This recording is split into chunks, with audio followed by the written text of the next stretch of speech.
izvēlējušos tādu nodaļu. Es domāju, ka tas būtu ļoti labi, kad slimnieki iegūtu. Patreiz tiešām mums ir ļoti grūts stāvoklis ar medikamentiem un tāpat ar to, ka slimnieki brauc no rajona, jo mūsu nodaļā liek Jelgavu un Bauskas rajonu. Jelgavnieki vēl var atnākt, bet Bauskas piederīgie nemaz nevar gandrīz ierasties, jo šeit satiksme ļoti slikta.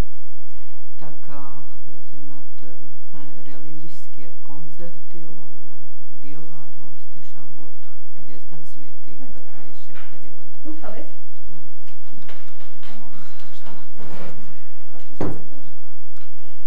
Es esmu 11. bērnu nodaļas vadītāja Ludmila Ubermane. Mēs apkalpojam. Pie mums stājies bērni no Jelgavas rajona un pusi no Latvijas. Tikai bērni? Tikai bērni, jā. Un sadarbība bez šauba mums ļoti daudz palīdz strādāt ar bērniem, bet es vienmēr gribu tādu cerību, ja? Es domāju, ka tā nodaļa, kura būs, varbūt arī bērniem būs tāds mans gabaliņš. Es palieku ar tādam cerībām, tā mēs tiešām gribētu pievērst. Vai misija ir iet pie bērniem un dzied un kaut ko tam? Jā, mums ir regulāri notiek koncerti, mēs saņemam dāvanas arī, uz lieldieniem mēs saņemsim dāvanas, jā, un uz Ziemassvētkiem bija dāvanas. Es domāju, ka bērniem tas sagādā tik lielu prieku, un te mēs esam ļoti pateicīgi. Paldies! Es esmu Rasma Jansone, strādāju 2. bērnu nodaļā par vadītāju, tas ir 7. Mūsu nodaļā ārstējās bērni no 2. republikas puses. Tas ir puse Rīgas, visa Vidzeme un visa Latgale. Un jāsaka tieši tas pats, ja, kad rajoni ir tāli, pie bērniem atbrauc reti un maz. Vēl kas ir, mums ir ļoti daudz bāriņu, ļoti daudz. Un tie ir tieši tie bērni, kuriem kristīgā misija visvairāk palīdz un var palīdzēt. Un mēs ar lielu pateicību atceramies visus mūsu Ziemassvētkus, Lieldienas un Jaungadu un visus pārējos svētkus.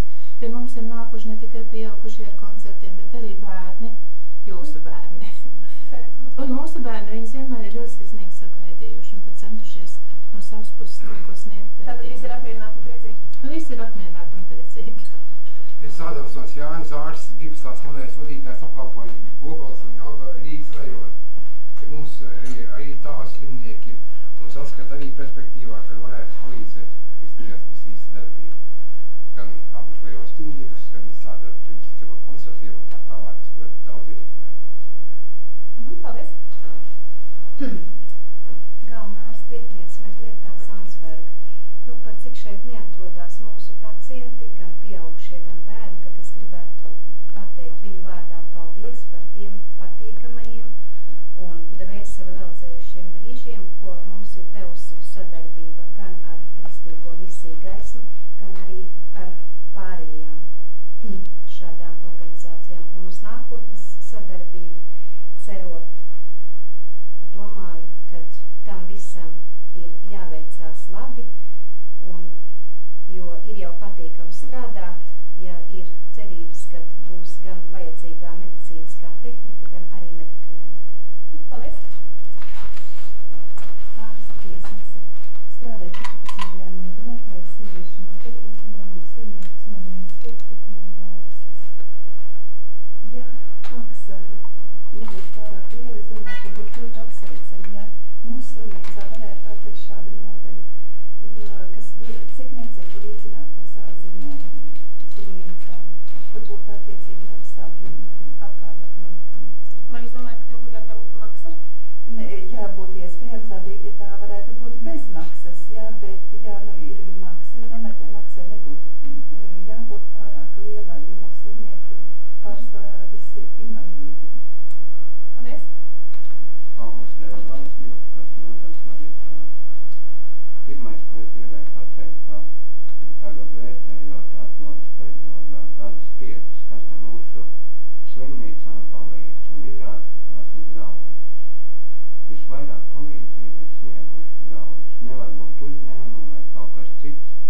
Paralēli, teiksim, šai kristīgai misijai es gribu uzsvērt Annas draudzes un Baptistu draudzē, kur, teiksim, mūsu nodaļai visai šajā laikā ir izceļās ar to, ka toreiz, kad viņi pirmoreiz ienāca pie mums, tad viss tas bija aizliegts, un par to varēja, teiksim, varbūt tālāk aiz Latvijas robežām. Ja. Un mēs savukārt, manuprāt, varbūt pretēji, ka mēs tajā laikā, bijām tik drosmīgi un atklāt sekot, atļāvām, teiksim, tam visam sākt. Šeit es saskatu, kā ārsts, jā, vēl vienu momentu, kas ir noticis un kas ir ļoti labi, ja. Mums ir dažādas pakāpes slimnieki. Un ja viņi sasniedz labu veselību, tad sestdienās vai svētdienās, ja, pēc izvēles viens dodās varbūt uz Annas baznīcu, viens dodas uz Baptistu draudu un viens dodas uz kristīgo misiju. Ja? Tā kā es domāju, ka tas ir viens no tādiem, varētu teikt, tādiem brīvas izvēles momentiem. Ne? Tagad par nākotni, ko es gribu pateikt. Es domāju, viss izšķir dabīgi, ka šai situācijai izšķir zināmā mērā visvairāk griba un materiāli līdzekļi. Manuprāt, jātaisa ir viens konkrēts, tiešām tā varētu būt nodaļa, ja? Es domāju, noteikti bez maksas, un paralēli viņam varētu būt aprūps, teiksim, šeit atjaunots aprūps nams, jo ir ļoti daudz psihiskie slimnieki invalīdi, ja? Kuriem īsti nav kur dēties, ja? Man neuztrauc, ka šo vienu nodaļu, teiksim, attīstīs. Es domāju, tas ir ļoti labi, jo radīsies nākošās programmas un slimnicai plaša sadarbība un nākošā veiks nākošo. Es domāju, katrā ziņā, ka ļoti mērķiecīgi galvenais koncentrēt visu to kopdarbību, teiksim, noteiktāk un konkrētāk un, teiksim, neizplūst par dažādiem šīm nodaļām, teiksim, manuprāt, tas sauklis, teiksim, visu priekš, visas slimnīcas, ka mēs sadalīsim. Un es domāju, ka tie laiki ir pagājuši, ja tādā sakarībā, es domāju, tas ir jāapsver. Šai situācijā noteikti jāuzņems iniciatīva slimnicai, jo gal galā, ja jau gaisma būtu bagāta, ja viņi būtu spējīgi, teiksim, sakot, pie savas misijas atvērt vai patvērsmi, ja, vai kaut vai kādu nodaļu, ja viņai tas viss, ja viņai būtu šīs finanses, es domāju, ka tas būtu skaidri, ka tas un jūs nebūtu pretī? Ne, pilnīgi tas būtu ļoti skaisti, ja. Ļoti skaisti, jo, ja radīsies tādas alternatīvas, teiksim, vai nodaļas, vai kā, teiksim, es domāju, tas ir ļoti jauki.